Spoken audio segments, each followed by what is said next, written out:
ढोल ताशांच्या गजरात, गुलाल उधळत, थाटामाटात लाडक्या बाप्पाला निरोप. गणेशोत्सव हा भारतातील महत्त्वाचा प्रमुख आणि भव्यपणे साजरा केला जाणारा सण आहे.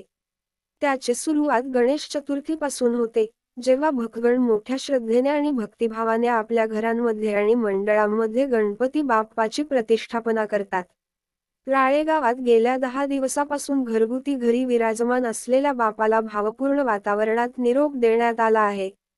आज राळेगाव येथील युवा गणेश मंडळाच्या वतीने गणपती बाप्पा मोरया पुढच्या वर्षी लवकर या अशी आवाहनी करीत मोठ्यासह लहानग्यांनी बाप्पाला भावपूर्ण वातावरणात निरोप दिला आहे.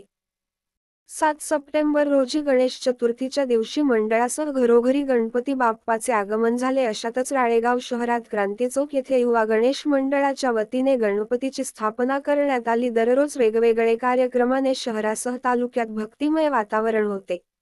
अशातच गणेश भक्तांनी अतिशय उत्साहात व भक्तिमय वातावरणात बाप्पाची पूजा अर्चना केली. राळेगाव शहरात आज लाडक्या बाप्पाला निरोप देण्यात आला. गणपती बाप्पा लवकर या अशी साद घालत राळेगावकरांकडून बाप्पाला ढोल ताशांच्या गजरात, गुलाल उधळत, थाटामाटात लाडक्या बाप्पाला निरोप देण्यात आला.